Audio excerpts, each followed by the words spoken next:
you haven't done that maybe when you were young, you learn how to fold your paper and all those things. I'm not very good at origami. The only thing I can fold is boat, and that's it. Then the rest I had to follow the book and try not to get lost. But it's quite a science and art, and it's become quite a global phenomenon. And that's why in her lecture today, she's going to give you a slide presentation on the history and evolution of origami and the art, and also the science about the origami and also throughout the world and how can we become quite a global phenomenon. So without further ado, let's give her a warm welcome. Good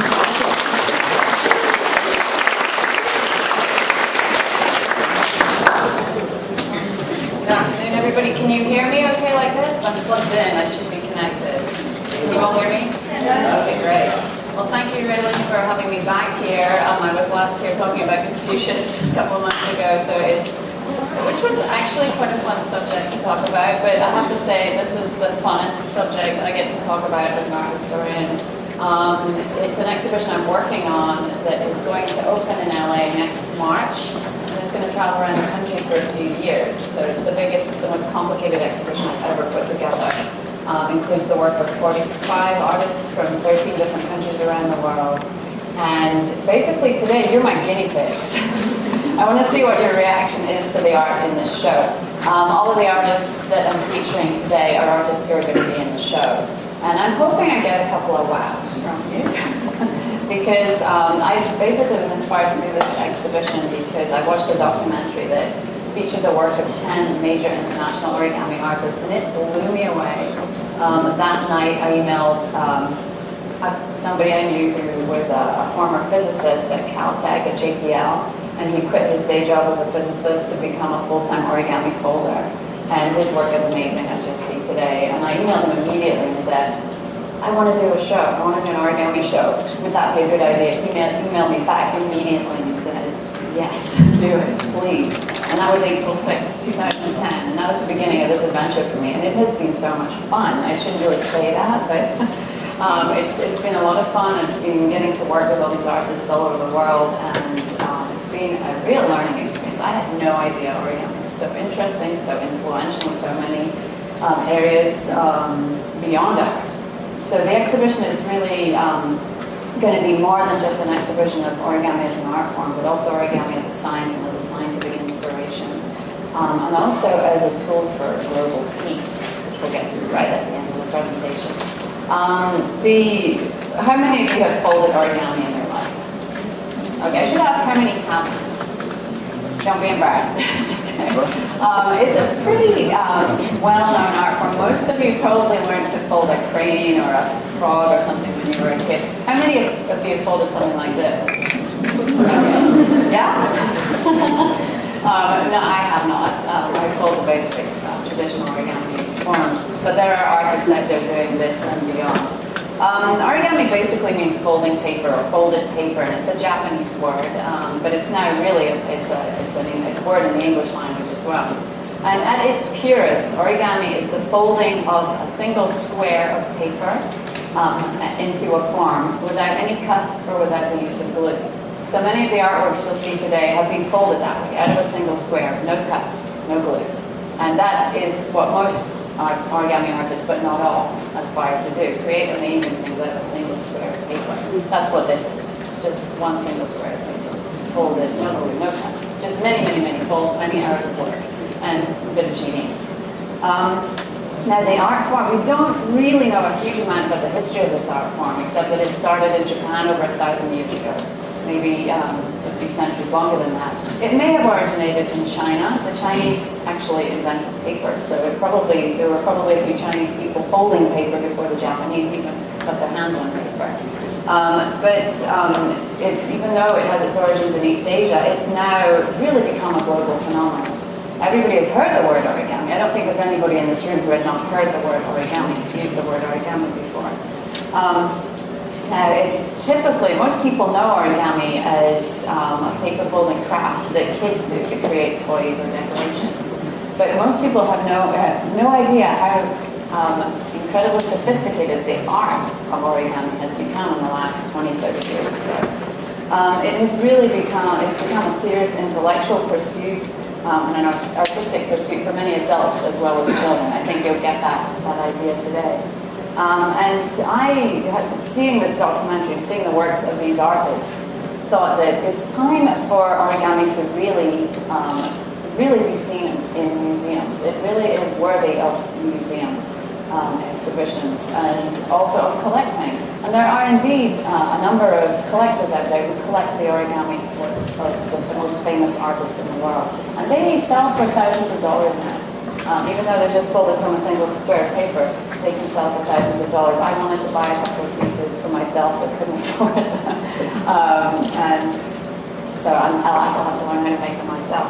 As I said, I decided to put together this exhibition, and it'll open at the Japanese American National Museum in Little Tokyo in March of next year. So that's just a heads up, and I hope Riddling will let you know closer to the time, so you get a chance to go see it. And it's going to travel all over the country, definitely to Wisconsin in 2013 and Portland, and so it's finding its way around the country.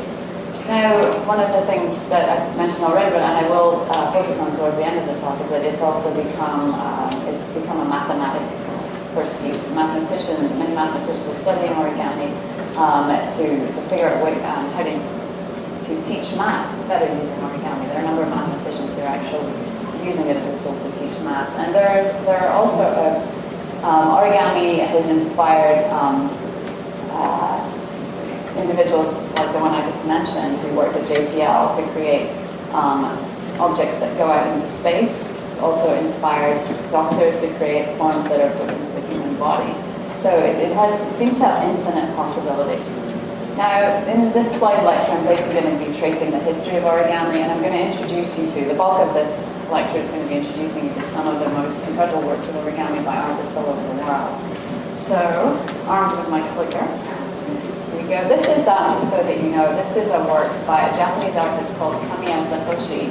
He's in his 20s. He's one of the great young dynamos in the origami world. And he's working out of Tokyo, and you can find his works online. If you put in cool origami, his work will come up first, probably. He's a really exciting folder, as they say. Now, the paper was invented in China in the 2nd century AD, and it probably found its way to Japan around about the 5th, 6th century AD. So the first paper came to Japan, so that has got to be the earliest date that origami could have possibly been done in Japan. I imagine that wherever there's paper, people wrote on it, people cut it, people folded it. So I would imagine that the first origami really began in Japan around about the 6th, 7th century AD, but we don't know for sure. There are no records about the history of origami really dating very far back, because origami was never really considered an important art form. It was considered a hobby, a playful pursuit. Now, the earliest use of folded paper in Japan was actually within the context of Shinto belief. Shinto is an indigenous religion, or belief system that has existed in Japan forever, basically. The Japanese believe that there are kami, or higher beings, in nature, and also when certain people die, their spirits become kami as well. But basically, there's no time to really go into what Shinto is, but one of the practices of Shinto is ritual purification. And the priests of the Shinto tradition have traditionally purified ground, or if you're in Japan nowadays, if you buy a new car, you can take it to a shrine to get it blessed and purified by the Shinto priest. And he will purify it with a wand called a gohei that is basically a stick, a wooden stick with these zigzagging pieces of folded paper attached to it. And this is used to bless and purify land if you're building a new house, the foundations of the house. Also, it's used as a marker for a sacred object or sacred place. So this is can you see the rope suspended between branches of a tree there with 3 zigzagging pieces of paper suspended from it? This is in a shrine, the Meiji Shrine in Tokyo. It's one of the most famous, largest shrines. And this sacred rope and these sacred zigzagging pieces of folded paper basically mark a sacred tree in this case. You could also think the rope with these zigzagging forms can also mark a sacred rock or some other influences that place in nature. Now, over the centuries, folding paper left the religious realm and was increasingly part of people's daily pursuits. We don't know exactly when folding paper became a hobby, but it probably was. It was first because paper was actually initially quite expensive in Japan. It was first a hobby of the upper classes, the nobility. It also became. It was used for the giving of objects of gifts. And it still is today. If you go to Japan or if you know somebody Japanese and they give you a gift, they might well wrap it beautifully. There's nobody who folds paper or wrappings better. Oh. Good job. You have no idea what the message said, right? So the Japanese have traditionally wrapped objects for gift giving in very beautiful, very elegant ways. Here you see this is a traditional gift wrapper called a noshi.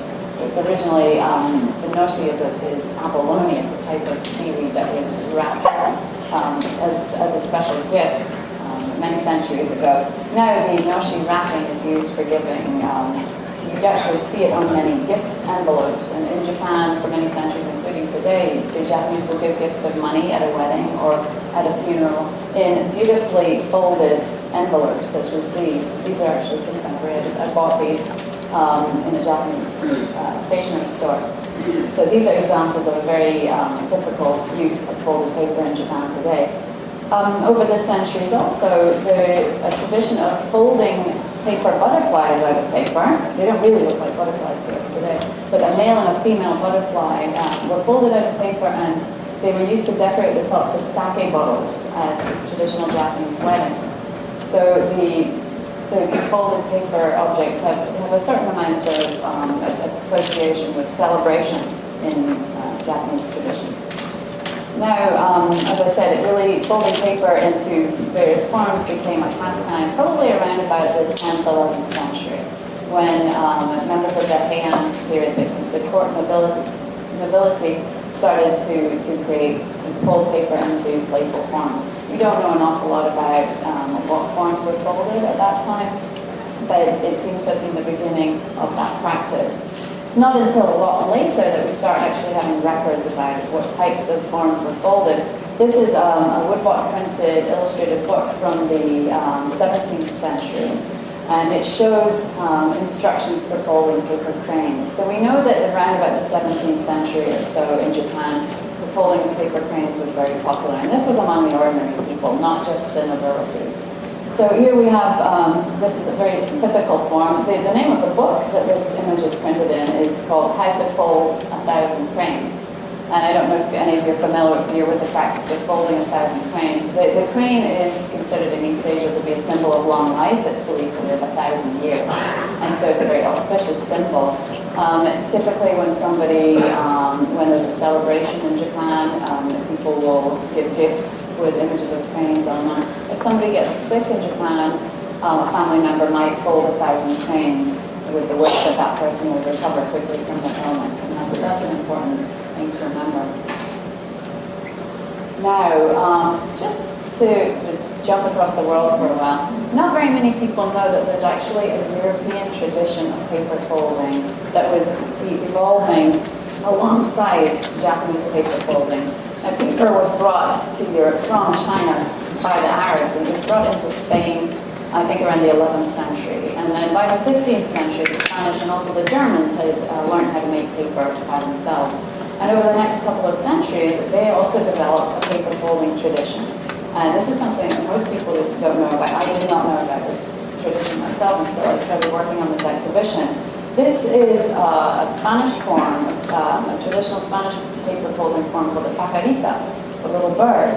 And it's a form that people will learn today within the context of origami, but it actually was also invented in Spain. Probably, I think it was invented in Japan and in Spain at the same time. Also in Germany, very importantly in the 19th century, an educator called Friedrich Gribble, and I'm sorry I butcher his name every time, he was the man who basically developed the system of kindergarten in 19th century Germany. And he developed the whole idea that children should be educated in a very playful sort of way in the first years of schooling. But he and some colleagues set up the kindergarten system in Germany, and it spread in Europe. It also found its way to Japan in the late 19th century. As part of his kindergarten curriculum, he encouraged children to fold paper. So this is before the Japanese paper folding tradition even came into Europe. So these are some examples of 19th century German paper folding. Much of his paper folding was it was very decorative. He would use different colors of paper and have the kids fold different shapes. So it was more of an exercise in mathematics and geometry, really, and manual dexterity. This is a box. There's a whole Rubel museum in Bad Blankenburg in Germany and that was built in his honor, honoring him partly as an educator, but also as a developer of the European or the German form of origami. And these are some objects from that museum that I'm considering including in the exhibition. Now, in the 19th century, as many of you probably know, Japan was a relatively closed culture until the late 19th century when it had to open its ports up to the rest of the world. And in the late 19th century, it underwent a great westernization. It looked to Europe and the United States for many different social and cultural inspirations. It looked to Germany to learn its education system. And in the late 19th century, the Japanese adopted much of the German education system, including kindergartens. And so in the late 19th, early 20th century, kindergarten system developed in Japan. And in the system, paper folding became a very important component. And this is really the point at which European paper folding met Japanese paper folding, and they all ended up together under the title of origami. There were a number of different terms in Japanese for paper folding, but the term origami really stuck as the main term in the late 19th century. And from then on, for the next 50 years or so, 50, 60, 70 years or so, until the mid-20th century, there were a number of different forms that children and sometimes, they're typically children and their grandmas would fold. They would fold the crane, of course, which was a symbol of long life and good luck, the water bomb, or a little box that you typically fold up, you fold up and then you put water in and throw it at people. It's also the balloon if you don't fill it up with water. Little boats, I think these are the ones railing. Is this the boat that you can fold? Yeah. Right, there we go. It's a fairly traditional form. And the frog, which is one of my favorites to fold. I always forget how to do it, but it's fun because you can blow it up and it looks somewhat like a real frog. So these are some of the traditional forms that are prior to the mid-20th century that the Japanese were folding. Now, something very exciting happened in the mid-20th century because of this man, Yoshizawa Akira. And he's considered to be the father of modern origami, and not just Japanese origami, but global origami. He was an interesting character. I think he worked in industrial design, and left his job, and he loved folding paper, he loved creating origami creatures. And he decided to give up his job in industry and become a full-time origami artist. He is the first full-time professional origami artist in the world.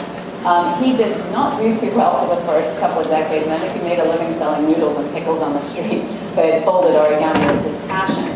But at some point in the 50s and 60s, he started to become recognized, and he started publishing articles in magazines, art magazines. He started publishing books, and by the late 60s, he was quite a phenomenon in Japan.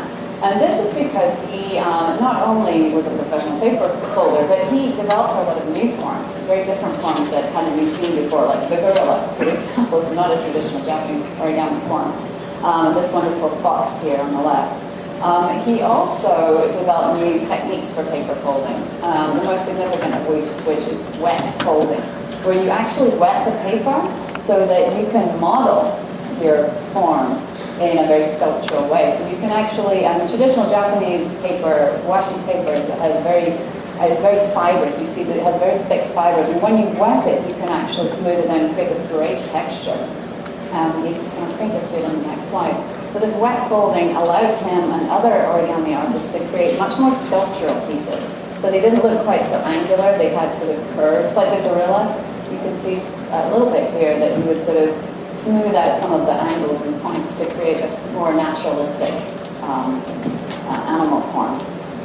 So here's Yoshizawa, this gorilla. This is one of his most famous designs. A panda that he designed as well. Obviously not a traditional form, but a very cute one that's been very popular.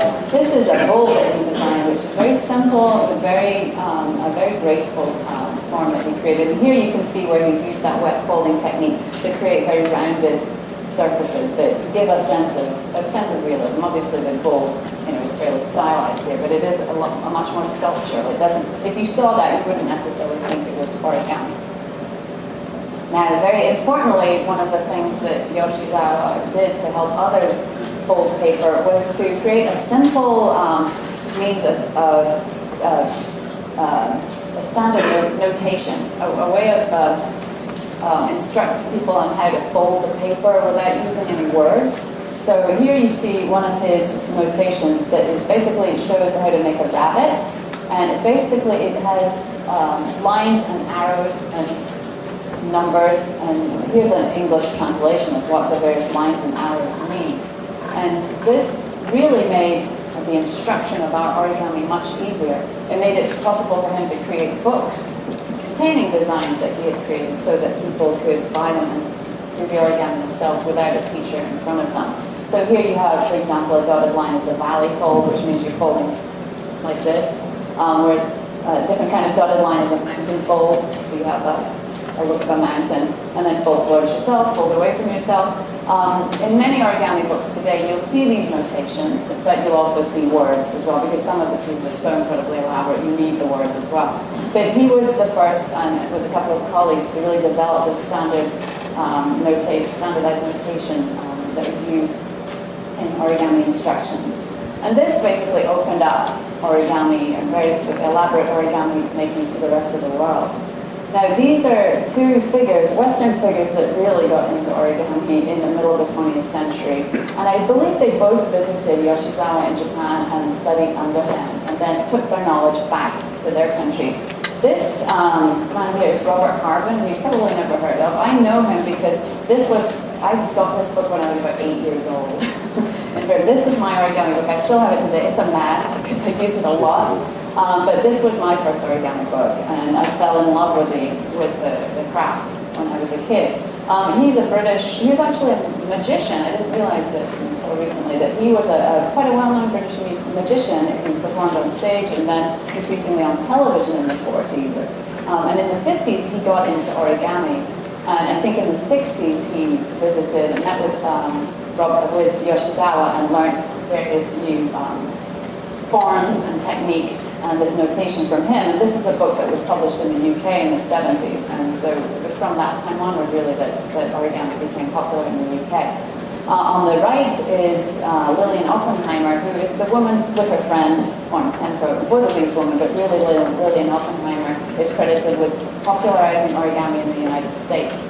She became a friend of Yoshizawa. She visited him, learned from him, brought back origami to the US, wrote books, gave talks, and really began the popularization of origami in the US. She was from New York, and the whole Origami USA, the Origami USA Society, I think, Origami USA was founded by her. And every year, I went last year to the Origami USA convention in June, and it was 4 days of craziness. There were like 600 people there, like, folding origami all day, all night, from all walks of life. There were priests, mathematicians, rocket scientists, literally, and kids, grown-ups, people from all over the world came, and they were literally folding. They start at nighttime folding, at 9 o'clock, they would fold through to the morning. It was a really exciting place to be. I had no idea people were so passionate about paper folding.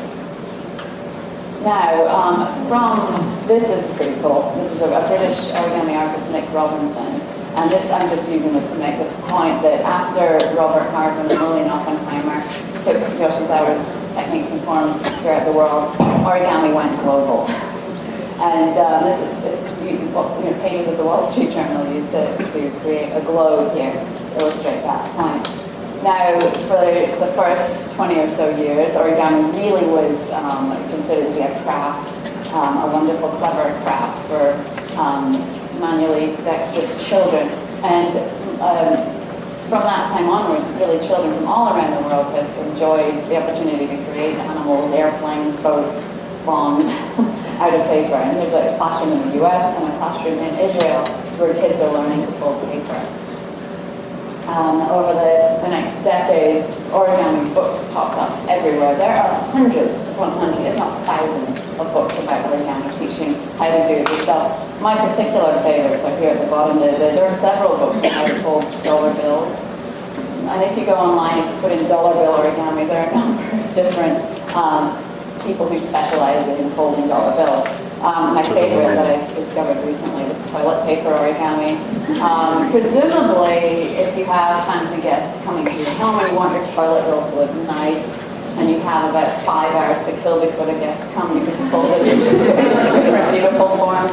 I've never tried this. The paper is way too flimsy. I'm going to show you at the end of the presentation a particularly wonderful example of toilet paper origami. But people fold origami. There was a workshop at the Origami USA convention last year for folding tea bag wrappers. So you can fold any paper into anything if you have the will and the skill. Now, over the last 20, 30 years or so, really origami has become more than just a craft. It has really become a sophisticated art form. And what I'm going to share with you now are the artworks of some of the most exceptional origami artists from all over the world. Many of them are in the US. A number of them are in Europe. South America, I have one artist from South America featured in the show. The Middle East, Asia, of course. So I'm going to go through by continent and show you some of my favorites and tell you a little bit about their work.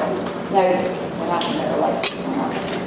Can you still see them okay? These are two forms folded by Michael Lacoste, who's considered to be one of the great American origami folders. He's based in Massachusetts and Hawaii.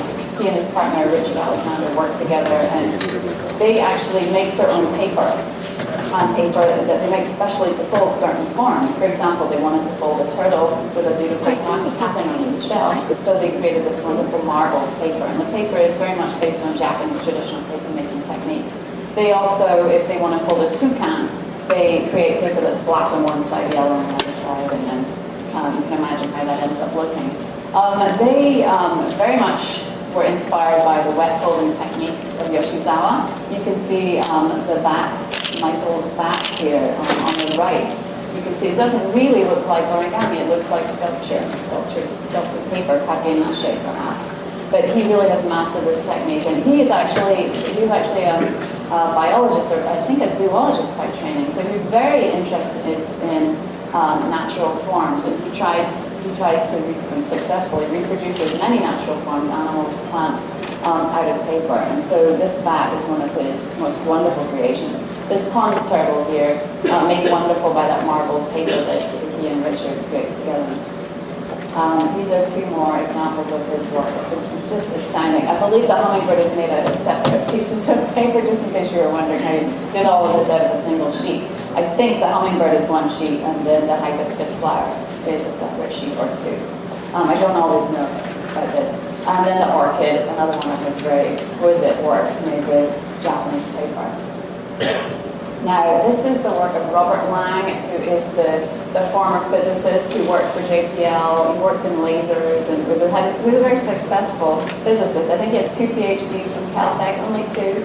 And a very brilliant man. He is my inspiration for this exhibition. He was actually in town last week. I don't know if you know that at the Natural History Museum in LA, they have a bug fair every year. I don't know if any of you ever went to that one. Still go to it now, perhaps. But he is very well known for the various bugs that he can fold out of a single square sheet of paper.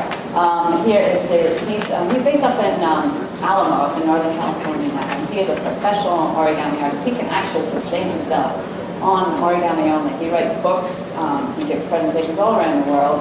If you want to Google him, you'll find that he has a TED Talk. I don't know if you know the series of TED Talks, TED. I believe it's technology, education and design, but These are various brilliant people with great ideas around the world get to talk at these TED conferences for 18 minutes. And you watch his TED Talk online and it'll blow you away. He is a person with whom origami is, the art of origami and the science of origami really come together. He's a scientist, but he's also an artist. And he can create the most incredible forms. He's a stag beetle out of a single sheet of paper, an owl in flight again out of a single sheet of paper. This is my particular favorite. I don't know if you can tell what's going on here, but it's a male praying mantis and a female praying mantis, and the female praying mantis is done with him, so she's devouring him. That's what they do. And he has rather cheekily called this piece Snack Time. It's one of my favorite of his works, and it's a piece that costs about like $3-4 grand if you want to purchase it. So I have not bought one of them. But he is ingenious, and he has told me stories about the various really hardcore origami folders who have a great mathematical understanding of the art form. How they, I guess about 10, 15 years ago, embarked upon what is now known as in the origami community as the bug war. So one year, one artist would come to the convention with his fabulous new stag beetle. The next year, another artist would go, I'm gonna top that stag beetle. They'll come in with a millipede. And then, Robert, for example, would come back with a scorpion. And then the next year. And then I think it was hard for anybody to beat the Snack Time piece because it's so incredibly elaborate and intricate. So this was the Bug Wars. And if I ever write a history of origami, the Bug Wars is going to get a whole chapter. Down here, this is another of Robert's pieces. This is what is known as a modular piece. A lot of artists use mathematics to create these very lifelike forms, but they also use mathematics to create more modular geometric pieces. And this is a piece that is made up of several sheets of paper that have been folded. I actually have the number of folds somewhere in here. But many origami artists are actually mathematicians, and they specialize in this particular type of origami. This is it's called a compound of 5 tetrahedral. It has 30 uncut squares of paper that have been folded together, and then it's all assembled. So this has its own challenges. At the convention, I was able to see a group of origami artists trying to build a giant one of these, and they had, I don't know, like 80 sheets of paper. They all folded and they tried to assemble it all together. And it was spectacular to watch. The actual assembling of the pieces itself is very mathematical, and they've got to be able to hold together using their own tension. So very complicated. This is an artist who Robert calls scary, because he's a young guy. He's in his 20s. He just graduated from MIT a couple of years ago. And he creates the most incredible origami. His name's Brian Chan. And he does very similar types of origami to Robert. The grasshopper here, the sea dragon out of one single square of paper. I particularly enjoy this piece on the right here. It's called The Long-Term Effect of an MIT Education. So it's presumably modeled on his own brain, but I'm not sure how, so I guess he's imagining it. But his work is amazing. He's a real a young star in the US. These are the works, I'm sorry you can't make them out very well, by a lovely artist. He's one of the nicest artists. I think all the origami folders agree he's the nicest guy. This is Bernie Payton, and he lives up in the Bay Area. He's an environmental biologist, spent many years down in the rainforest studying various different creatures. He's especially knowledgeable about bears. He's a real ecologist, environmentalist. And his works are very much based on that aspect of his life. So he's a scientist, but he's also an artist who creates work based on science. And here you see, this is a leaf with a little, I guess, a red-eyed tree frog, or some frog on a leaf. And this is a vine with an anolis lizard on it. So this is not made out of a single sheet of paper. I know this for sure. This is one sheet of paper. There's wire. There are other structural elements to it. So some origami artists are not working in the purest form, but still what they create is incredible. So the leaves are created by folding paper, and then there's the structural element. These two pieces will be in the show, and this one's going to be a bit of a nightmare to pack up and ship. You can tell already, but it's a fabulous piece. This is a female artist. There are not so many of them, and this was a big question that came up in conversations at the convention. Not so many women are, I guess, as obsessive compulsive as some men are, not willing to spend so many hours folding pieces of paper. A lot of the women that do fold, interestingly, create create pieces that are very mathematical, geometric, modular, rather than the animal pieces. And this is a very interesting phenomenon in itself. This is the work of a Japanese-American artist called Linda Mihara. She's also in the Bay Area. There's a real sort of cluster of origami artists up there. And she takes the basic form of the crane, the Japanese folded crane, and she creates modular pieces out of it. So this is all out of a single sheet of paper. And it's cut. It is cut. So the single sheet of paper is designed and cut so that each piece can be folded and the whole piece can be assembled. So there's no glue, I think. But anyway, it's incredible what she does. She also creates these large two-dimensional pieces made up out of 1,001 cranes. So containing that original belief that of 1,000 cranes being auspicious, celebrating long life. And she creates these, I think they're purchased by people as wedding gifts particularly. Now these are works by Tom Hall, who's a real mathematician. He's somewhere, I think he's somewhere in New England. I met him at the convention, and he does these incredible modular pieces. This one is called the one on the right is called a spiked rhombic enneocontahedron. For those mathematicians out there, these have incredible names that I can never remember. This piece on the left here is a modular form, I think made out of 64 pieces of squares of paper and then assembled. He's actually a teacher at, I think, in a junior college or in a college, and he actually incorporates origami into his mathematics classes. He uses it to teach mathematics. This is another wizard of the globular form, Daniel Kwan, who is another young artist in his 20s, who's creating incredible pieces. I have to check what these ones are called. 6 interlocking pentagonal prisms. Both of them have that name. And basically, they are made of separate sheets of paper, but he has designed them in such a way that he can actually assemble them without any glue. And they hold each other together. Incredibly difficult to make, as you can imagine. I'm not even going to ever try. Now, this is an artist who I discovered fairly recently who works in a particular type of origami folding that is known as tessellations. And tessellations are basically patterns that are usually two-dimensional, slight relief. Most artists just create beautiful patterns that are based on tile designs, especially Islamic tile designs, the type that you might find in Spain and the Alhambra. So a lot of them have very beautiful, repeated geometric patterns on them. Joel Cooper, this artist, has used this tessellation technique. You can actually see some of the regular tessellation patterns, but he's used this technique to create masks. And he is just another of these artists he's just amazing. He does this as a passion. I believe he's a librarian at the University of Kansas, so something like that. So he's not one of the full-time artists who lives off origami, but his work is just spectacular. These are 2 artists who specialize in the tessellations that I just mentioned. One artist, Chris Palmer, is based up in the Bay Area. He's in Berkeley right now.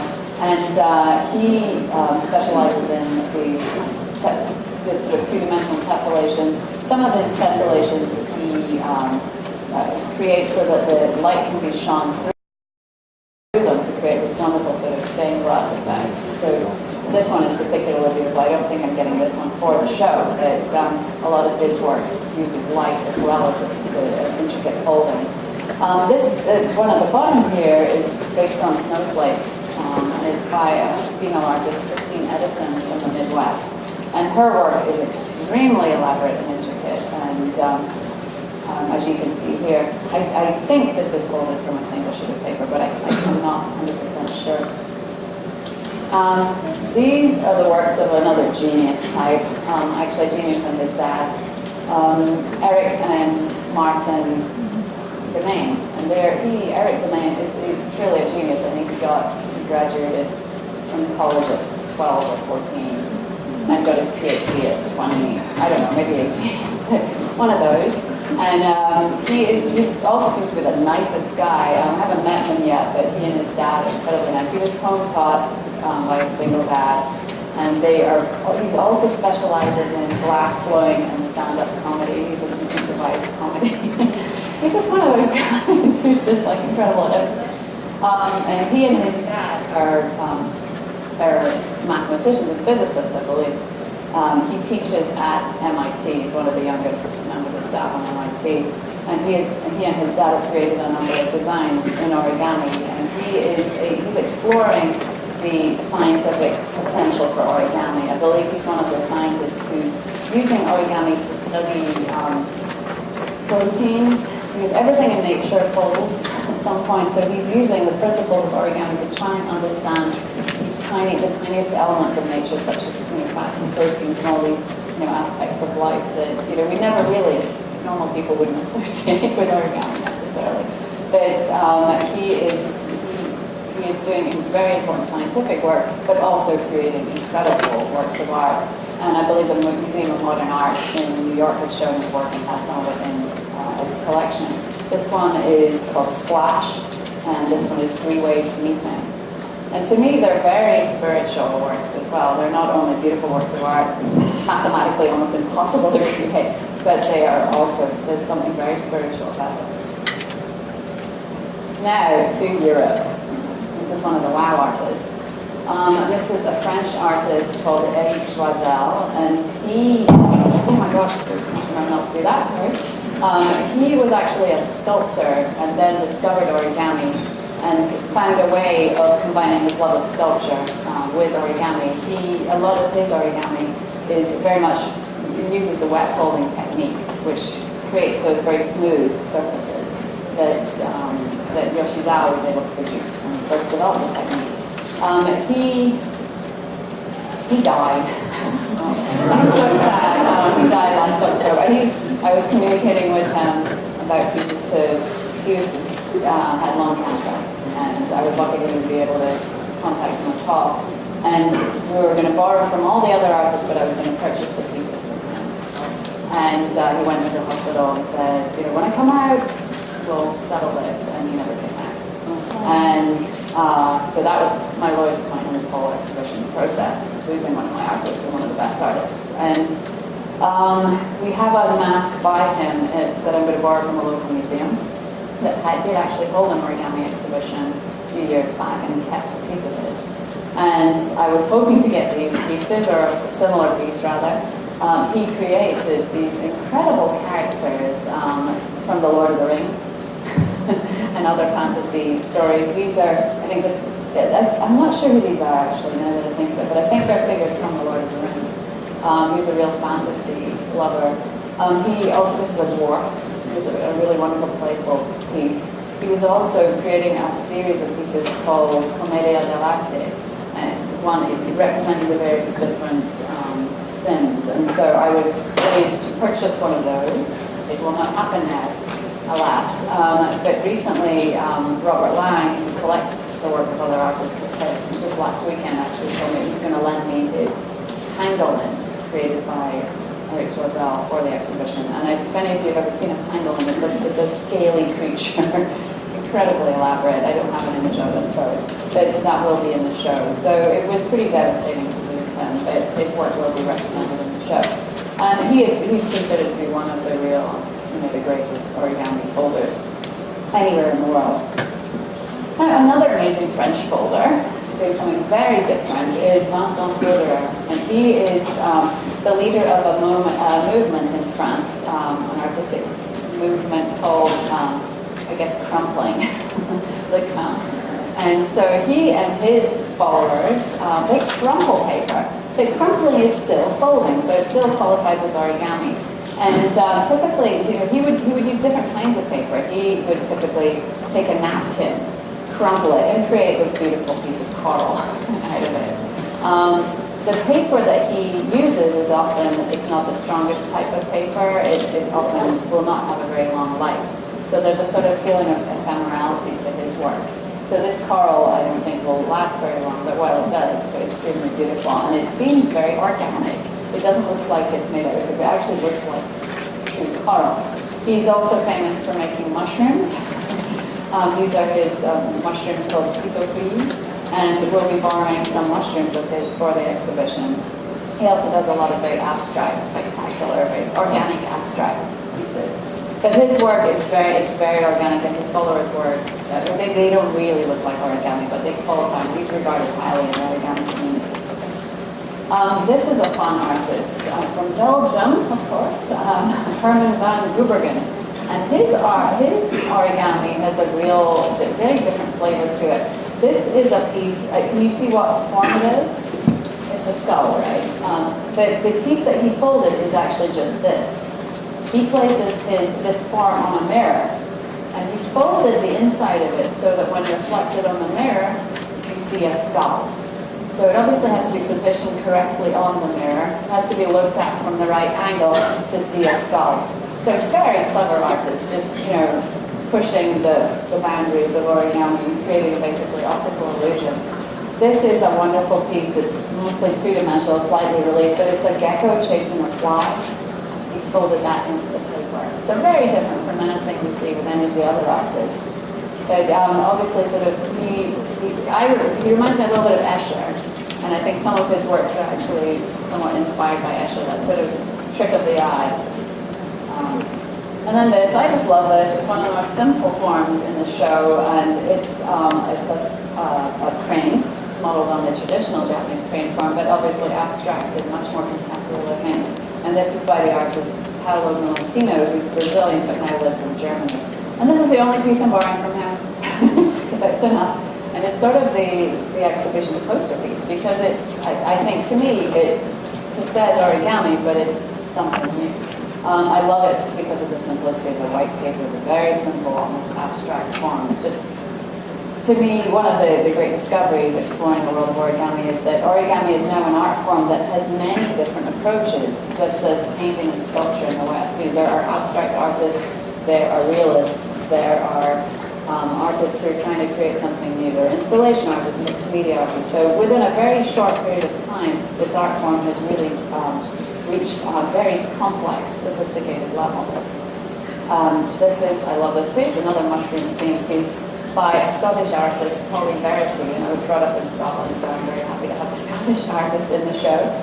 It's called Mushroom Crumple, and she's an artist who was not an origami folder originally. She works in paper, she works in ceramic and wire, and she just turned to paper folding. It's one of her media, and she creates the most lovely, poetic, very sort of organic forms from paper.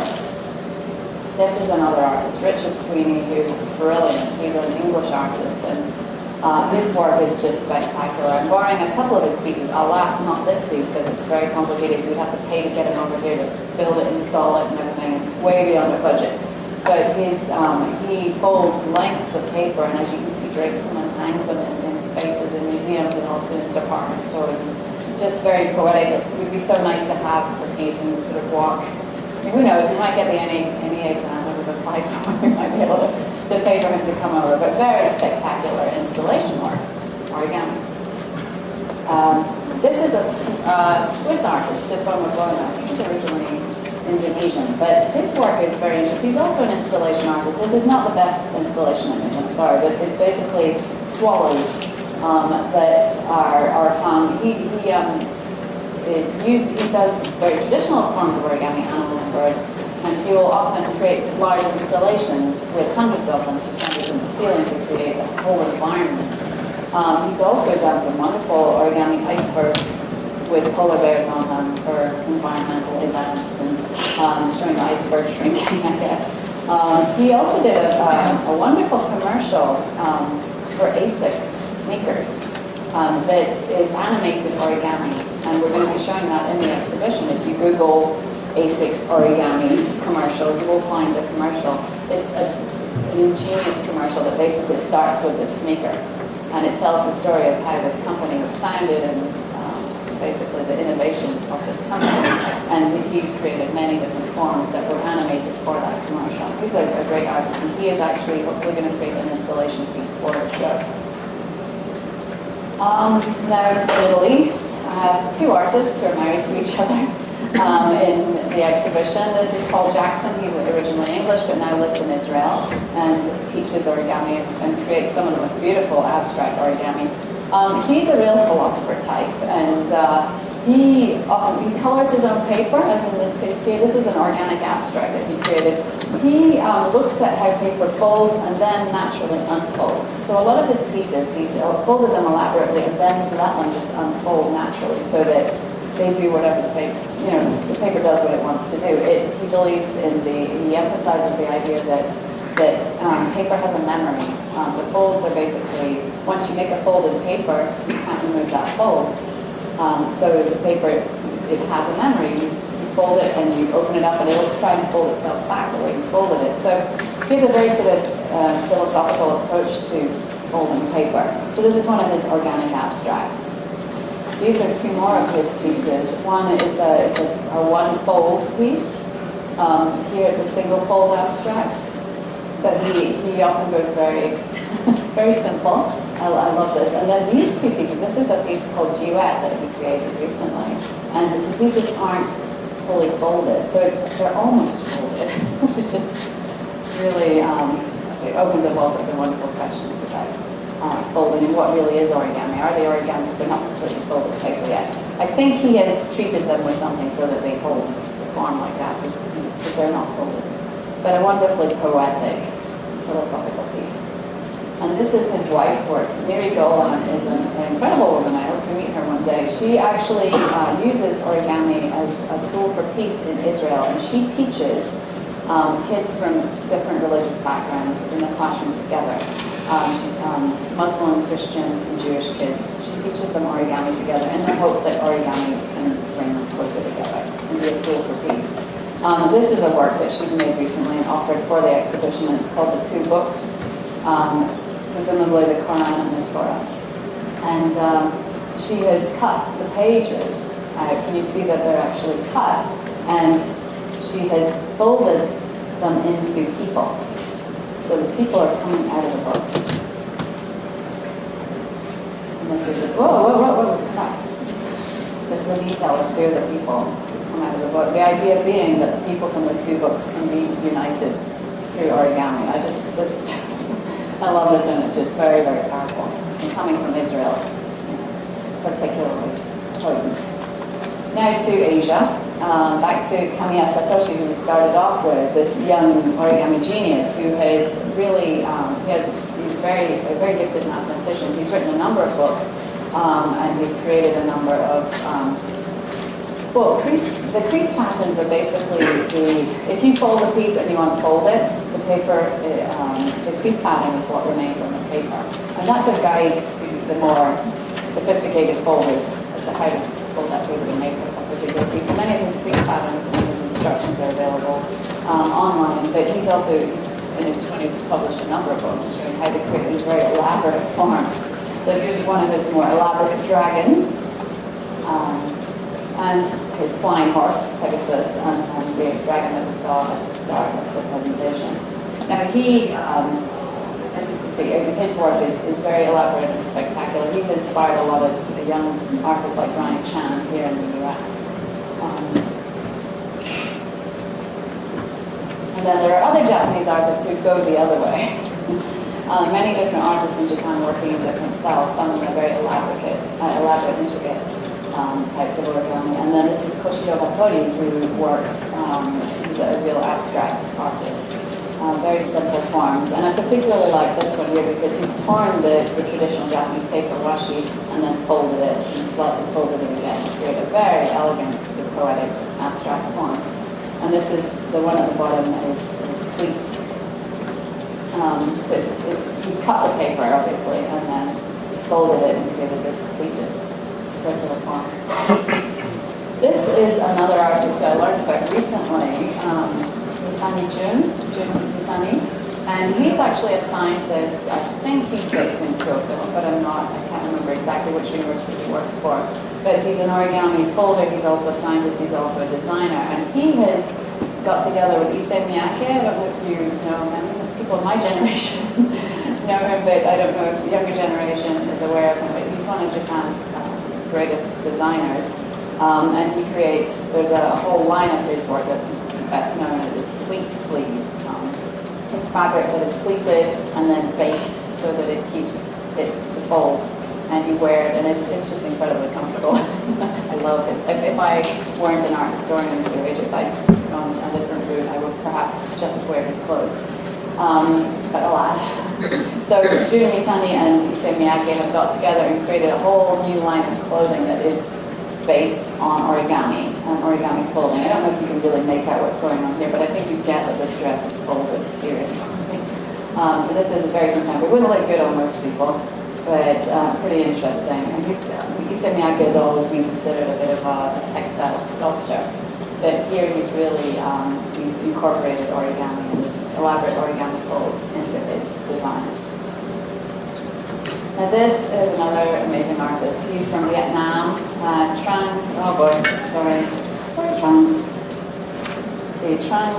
Tran Trung Hue.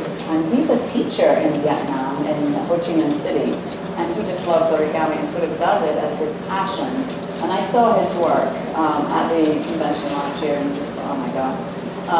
This is not out of a single sheet of paper. I think he uses, it's something like 80 to 100 sheets of paper to create these skeletons. This is a velociraptor skeleton. And he specializes in dinosaur skeletons. It's just amazing what people are creating out of origami. And I just have to have one of his skeletons in the show. So he's in the show. If he can manage it, if he has the time, he'll produce a second skeleton for the show because these take a long time to fold. And he does it in the evenings after grading papers, I guess. So he's one of my favorite artists. He's been just a pleasure to get to know. A very sweet man.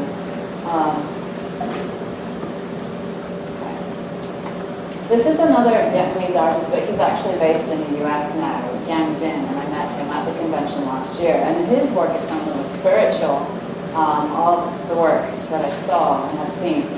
He tends to fold out of white paper a lot of the time, but also sometimes pale brown, tan colored paper. He doesn't like the fancy colors very much. And he also folds pieces that often have a very spiritual theme to them. And his folding is also very simple, not elaborate. It's just very simple and elegant. This is a piece that's actually an installation. So these angels here have to come from the ceiling, and it's called I Want to Fly. It starts off with this form here, and gradually you can see that this is what becomes the wings. It takes flight and flies. It's just incredibly poetic and graceful and elegant. He's doing a special piece for the show that is based on a Japanese woodblock print of a man holding a piece of paper into a crane, and then you see that crane gradually taking flight. So he's creating a piece like this for us that is basically a folded sheet of paper, a paper origami crane, and then the crane is becoming a real crane and taking off. So it's going to be quite amusing. These are two more of his pieces, which I think are particularly powerful. I think this one is called, it's either prayer or dance. Oh, it's a philosopher. He has some pieces of people dancing and praying, very abstract forms, sometimes not completely folded, as you can see. They're just slightly bent or slightly creased, but very abstract. This I love, just a very simple form, but you know it's the head of the Buddha. Just wonderful to have that religious reference in here as well. I don't know if he's actually Buddhist himself, but there are references to Christian imagery, Buddhist imagery, Muslim imagery in his work. Okay, so I think you probably get the sense that there is a lot of variety in the origami that's being produced around the world today. It's really, as I said, it's become an art form that encompasses all of the different styles, I think, in any other type of art. So as I said, the abstract, the symbolic, the expressionistic, the realistic. There are some artists who really are just trying to capture the true form of a creature, an object. Others are trying to do something much more sort of spiritual, philosophical. The last few slides are, God, I'm sorry, this did not look very well, but I think you get what it is, sort of. This is Robert Lang, who is the physicist here I keep talking about. And this is him in front of a prototype for a lens for a space telescope. Now, he was recently hired by the Lawrence Livermore Laboratories up near San Francisco to design a lens for a space telescope that could be folded, sent up into space, and then opened out in space. And I think the actual telescope lens had to be 100 feet in diameter. So this is a smaller one.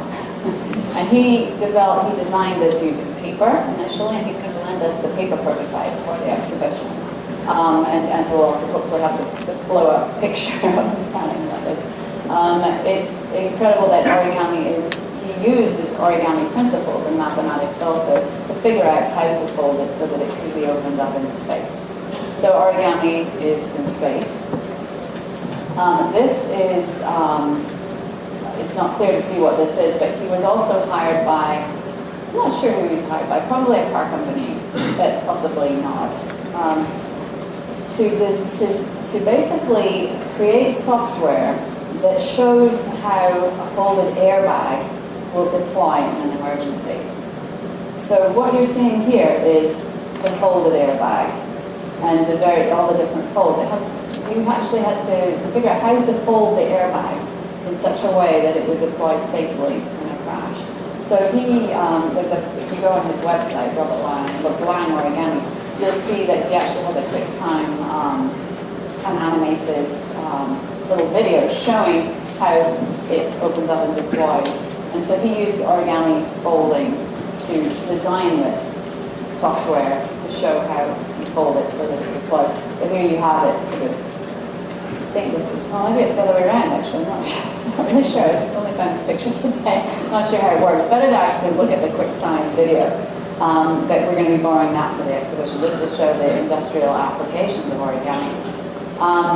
Here we have origami in fashion. We just saw Yusuke Miyake a few minutes ago, but here is another dress, slightly more elegant, I think, than the last one, based on origami folding, again in conjunction with this designer, Jim Mutani. This is a dress, an origami dress folded out of a single sheet, a large sheet of paper, by Linda Mihara, who did the crane cubes that we saw earlier on. She also created matching shoes. And you can wear the dress, not the shoes. They're a little flimsy. But I'm fantasizing about wearing this dress for the opening of the show next year. She'll make me a special one. But it's an origami dress. And there are many fashion designers who are actually creating clothes that are either made out of folded paper and treated, or made with fabric that is folded using origami techniques. This is a very cool house in Tokyo. It is designed by the architect. This is called Yasuhiro Yamashita House, and it's designed by the Atelier Kakuto, and I just discovered this recently. It's a very tiny house, but a very interesting house in Tokyo that it's inspired by origami. And I particularly like it because it has a beetle parked under. I drive a beetle as well. So this is the house I would like to own in Tokyo. I love the contrast between the round sides of the beetle and the angular structure of the house, the points and then the round sides. It's not a very big house. I think it's probably only just got one room, but many houses in Japan are very small, so it's a lot of fun. So origami, and this is not the only architecture that is modeled, that is inspired by origami. There are many buildings in many countries in the world that at least have facades that are inspired by origami folding. This one is the entire house is created inspired by origami folding. There are also many collapsible structures, portable structures like tents that have been built inspired by origami folding as well. So I'm hoping to have some of those in the exhibition too. Now, just thought I'd end on this. Applications for origami in the media. I found this today and was just blown away. It's origami toilet paper or toilet paper origami. I guess it's a praying mantis, and it's folded from the end of a roll of toilet paper. It's a commercial for All Brand. Okay. I guess you have to spend a long time in the bathroom. I don't know. So, just blew me away. I'm hoping I can get somebody to fold one of these for the exhibition too. But that's such a clever idea. And I guess Kellogg's has a sense of humor after all. But there are a whole series of these ads, print ads with these origami folded into various different forms of But on a serious note, origami is also an inspiration in medicine as well. And you see that the water bomb that we looked at earlier, very traditional form, the balloon water bomb form, it was very traditional. It has become the inspiration for a heart stent that was developed by two scientists, one Japanese, one Chinese, at Oxford University a few years ago. They were looking for a form that could be collapsed, inserted into a vein, and then turned upright, opened up, and could hold a vein open. So there are people in the world, this is a metal prototype, stainless steel prototype. The actual heart stents are made out of folded bioplastic. But here is how it works. It is obviously, here is it folded. It's roughly based on this, it's not the exact same form. It's folded and inserted into a vein or an artery, I guess.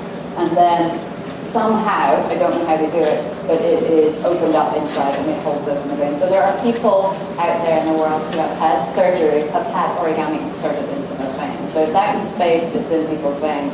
Just amazing. Now I'm just going to end on a slightly serious note, an important note, but I mentioned at the beginning that origami has become a symbol for peace, and not just in Japan, but throughout the world. There is a really sad story, but very moving story of a little Japanese girl in Hiroshima who, after the bomb in Hiroshima, she contracted leukemia. And when she was 12, she went into hospital with leukemia. She hoped that she could be cured, and she her friend told her that if she folded 1,000 cranes, she could pray for recovery. So she folded and folded and folded. I think she got to 1,000 and started again. Found that I think she got to 700 and eventually died. She was not strong enough to beat leukemia. And so children around Japan heard about her story and were very moved by it and started folding cranes in her honor, in her memory. And there is now a statue devoted to her at the Hiroshima Peace Memorial Park. So if you go to Hiroshima this summer, that you would visit, a statue of her holding a crane. Oh, actually, there is actually a really large crane. We're holding a really large crane, the type that she folded. Kids from all over the world fold cranes, string them into garlands, and send them to the Peace Park as a wish for peace, for world peace.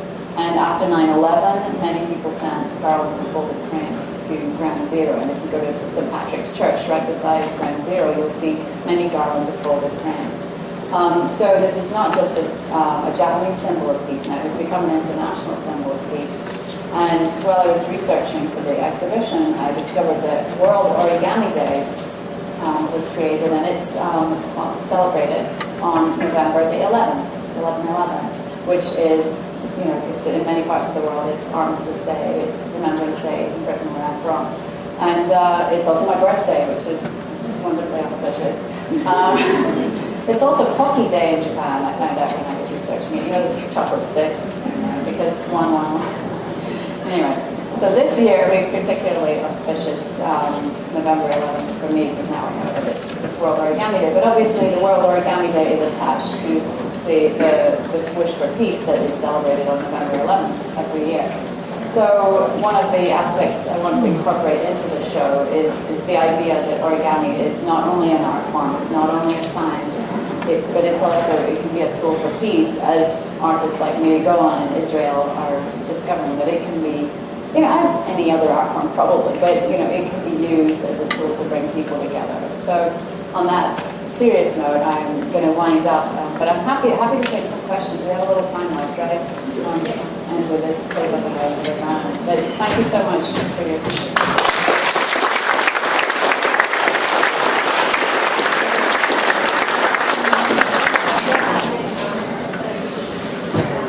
Okay, now we have time, 20 minutes for questions. If you have questions. Any questions? You don't have to have questions, but I'm happy to take them. Yes. Oh, the question is, when will the exhibit be open? It's opening in March of next year at the Japanese American National Museum. The Japanese American National Museum, Little Tokyo, in LA.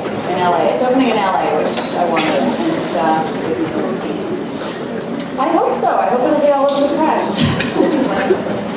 There's a website where you can learn more about the exhibition as it is right now. It's at artsandartists.org. That's the company that's traveling, artsandartists.org. And we live under their traveling exhibitions and current available exhibitions. You see some of the images that I've just shown you.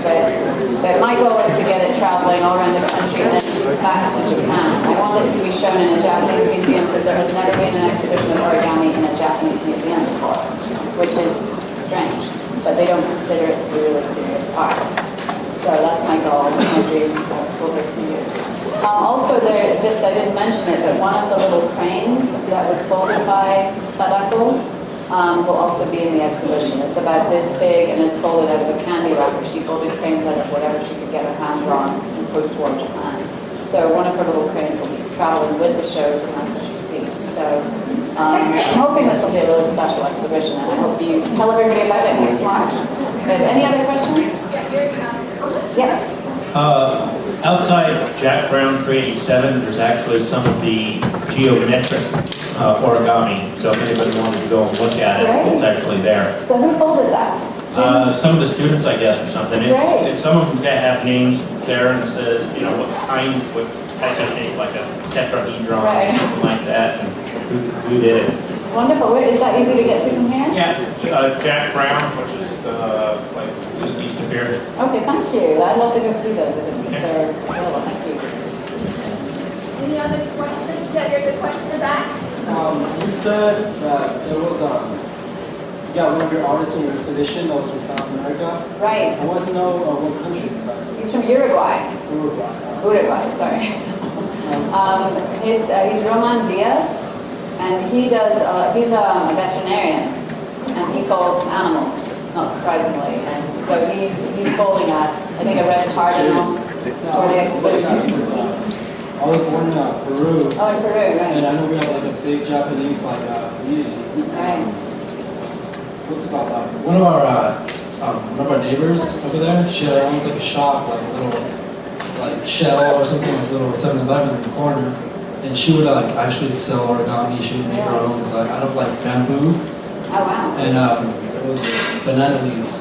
She would make anything she could get. She would just sell it or like store it. It's pretty cool. When I was like a little kid, I would see it all the time. Very cool. Well, I think anywhere where the Japanese immigrants have ended up, the origami has gone with them typically. But that's neat. I've never heard of the banana leaves, and that's very cool. There are, just in case you're wondering, there are origami artists who are starting to work in other materials or collaborate with artists who work in other materials like bronze, for example, and ceramic. And there's a piece which I didn't show you, I'm now regretting it, of a pair of hands folding a crane that's cast from the artist's actual hands. Let's see, from a Swiss artist. And then Robert Lang is actually working with a bronze artist who is creating his forms in bronze. But yes, a lot of artists are working with different materials. It sounds like she's very creative. She's able to use whatever she could lay her hands on. That sounds very neat. Thank you. Yes? Who uses pom-poms and he'll fold them into flowers. Wow. And then we just sell them for whatever you can give it. He's usually Riverside? flowers, so like if you just buy them. Where is he? Downtown Riverside, he roams around. Roseanne. How did I find him? He's near the bars, did you say? Yeah, on University. Okay. There's a coffee shop. There's a coffee shop. Okay, I think I know where the place. It's near a Mexican restaurant. Okay. Know that place. Okay, thank you. I will try and find it. I don't think I could include his work in the show. I had to draw the line somewhere, so I stuck to paper. Because there are a lot of textile artists as well. And I thought, oh my God. But the show is called Folding Paper, so I've got to keep it to that. But I'd love to see what he says with pom-poms. Wow. Also, I have a question about its relation to math. I mean, I get that there's geometric shapes, but I don't understand how it's used to teach mathematics. Right. This is an area that's a little beyond my comfort level. That's why I didn't talk about it too much today. Robert Lang can give a great talk about this and does. But basically, I don't know how it's used to teach math necessarily, but some of when you have a crease pattern on the paper, or when artists are designing, trying to figure out how to design a moose or some other animal, the mathematicians among them know that in order to create a leg, you need a circle. And so they're able to take the surface of the paper, map out where the circles have to go in order to create legs, And then I really should have brought some crease patterns so you could see what these look like. I don't know exactly how it's used to teach math, but I know how math is applied to, the geometry is applied to the crease, the folding patterns. But I think that basically people like Tom Holland, Robert Lang are using it to teach these geometric forms, but I don't really know how. I'm sorry. But I think what we're going to do when the exhibition comes on is we're going to get those experts to come on and say how it's done, because I don't really get it. I was never really good at math, that's why I'm not a historian. Thank you. Yeah. Any other, just an arm stretching? Okay. Yes, question up there? Two? Well, one thing related to the math question.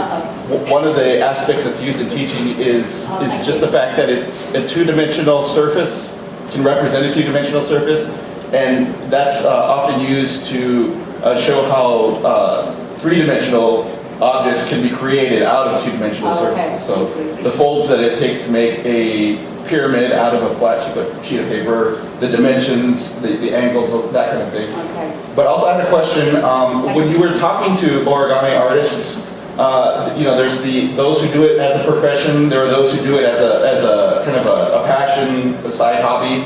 Did you find much difference in the attitudes, in how they approach their art, how they saw how their art was viewed by the world? Well, a lot of them don't see their work as art yet, really, because it's not being generally accepted as art. There's not that many people buying it. There are not many galleries, selling it and exhibiting it. It's not in museums yet. I'm hoping that with this exhibition, if it gets enough coverage, this will help the origami community to recognize what they're creating as art. It's interesting. You asked about different artists, but when we're borrowing pieces for a show, we have to have artists give us their value for insurance purposes. And some of these artists, like Robert Lang, have sold their work before for thousands of dollars, and so they know the work is worth a lot, and we insure it at that level. Herman van Goobergen, I think it was, the Belgian artist who did the sort of trick of the eye pieces, he said, I don't know, $50? Oh, come on. Or in euros, he gave in euros, and I thought, come on, I can't put 50 euros on this. Because it's a real work of art, but some of them and he's not a professional, so the professional artists will put higher values on because they need to sell their work at higher values. The amateur artists who are full-time teachers or vets or something else, if they won't price their work as high. But I think as they become better known, they'll be able to ask more for their work and then ultimately leave their day job and become full-time artists. But it's such a new field, it's such a new art area that they're just not recognized widely yet. But yeah, there's definitely varying attitudes. Some of them are incredibly modest about their work, they'll give it away. Others, will be, less, some of them are modest, but they won't give it right away. So, thank you. Thanks so much for that input on that. Yeah, was there another question next to you? Yeah, please, thanks.